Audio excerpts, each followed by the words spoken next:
Certamente, esta é a pergunta que mais tem sido feita por milhões de brasileiros.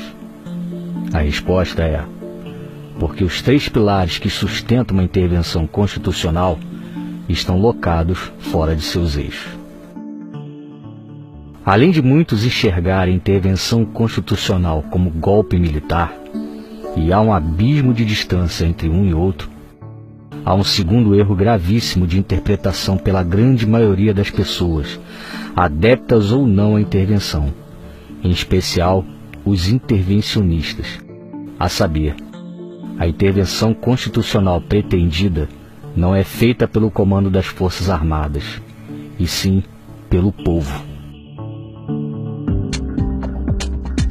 Provavelmente você que agora assiste esse vídeo torceu o nariz à procura de fundamento para a referida afirmação, certo?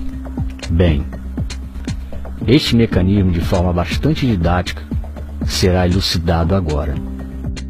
Segundo a Constituição Federal de 1988, que a partir de agora trataremos como CF, em seu artigo 142, há 4 portas, ou podemos chamar de gatilhos, capazes de acionar as Forças Armadas. A primeira porta, pela presidência de uma das 3 casas, legislativo, executivo ou judiciário. A segunda porta, em defesa da pátria, contra ataques de outras nações, pela lei e não pelo cumprimento da CF, e pela ordem, guerra civil, desobediência civil e paralisação do país. As Forças Armadas via comando, ou seja, seus generais, são acionadas se e somente se os 2 primeiros gatilhos forem acionados, mas os 2 últimos não. E aqui está o grande erro de interpretação feito pela grande maioria. Eles nunca tomarão a iniciativa, ou não será uma intervenção, e sim um golpe militar. Haja vista que as 3 casas jamais irão acioná-las, e também por não estarmos sob ataque de outros países. Mas o elemento central de uma intervenção está no acionamento justamente das 2 últimas portas, pois somente elas são capazes de iniciar uma intervenção constitucional. Certamente essa elucidação levou você que assiste esse vídeo a outra indagação. Mas como isso na prática é feito? Bem, temos 2 motivos constitucionais em nosso favor. O primeiro é que as 3 casas estão constantemente passando por cima da lei, a CF. E o segundo, algumas regiões já estão praticamente em guerra civil, e outras já aderiram à desobediência civil, como no caso de Santa Catarina, que 75% da sua população não declararam imposto de renda em 2017. Repare que mesmo sem se dar conta, o cenário do país está a se desenhar para o acionamento desse último gatilho. Mas para que de fato seja iniciado o processo de intervenção, é preciso rever 2 situações. A primeira, unidade entre os grupos intervencionistas e adeptos da causa.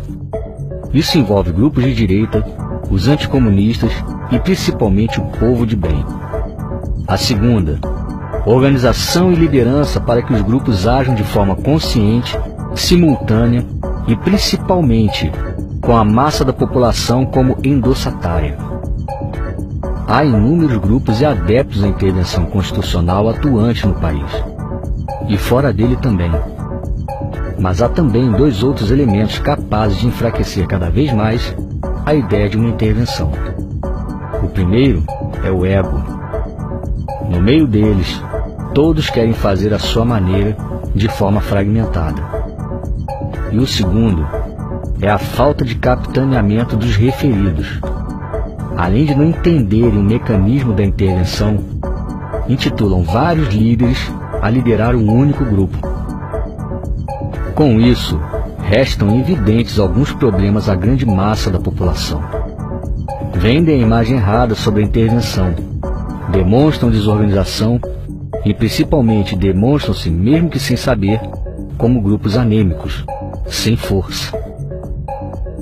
Exemplos clássicos dessa narrativa são pequenos grupos na frente de quartéis, manifestações de forma assíncrona, ideias utópicas de tomar as 3 casas à força, dezenas de grupos virtuais e, principalmente, aqueles que esperam em 2018 que o presidente acione as Forças Armadas.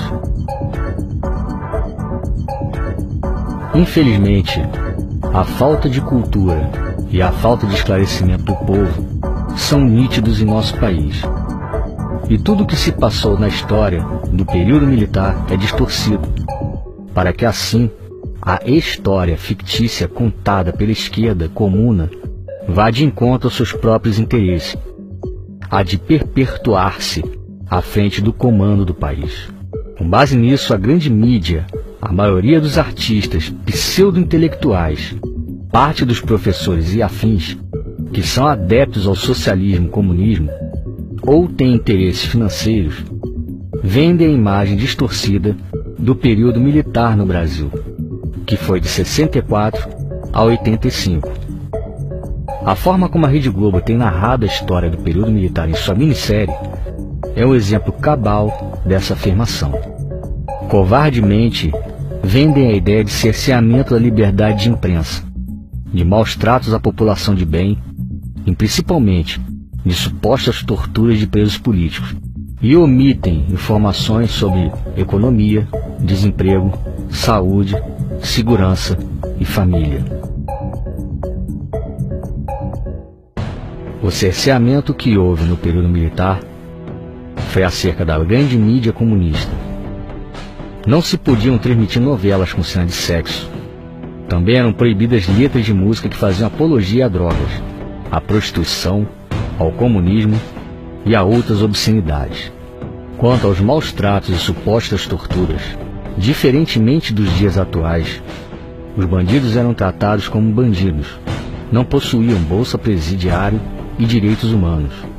Usuários de drogas que ficassem pelas esquinas eram tratados como foras da lei. Guerrilheiros eram tratados como traidores da pátria. E nas classes escolares, os professores eram tratados como heróis. Nos intervalos tocava-se o hino nacional. Houve o maior crescimento econômico de todos os tempos e o menor índice de desemprego sem precedentes. A família era tratada como instância máxima da sociedade. Não se ouvia falar em aborto, tampouco em divórcio. Grupos minoritários que buscam direitos especiais, eventos de sexo a céu aberto, parada gay, feministas que defecam em plena Avenida Paulista e direitos humanos que defendem bandidos, sequer cogitavam existência. No que concerne a bandidos travestidos de políticos, esses sempre existiram na história da sociedade. Mas no referido período, o sujeito que fosse pego na prática de qualquer crime político, não havia STF para protegê-lo. A lei era cumprida. Nunca houve golpe militar. O que houve de fato foi um clamor de milhares de vozes, vozes do povo. Da mesma forma que foram feitos com Dilma e Collor. Forçosamente, essas milhares de vozes fizeram o Congresso caçar o até então presidente comunista João Goulart. Quem fez a intervenção de 64 no Brasil foi o povo.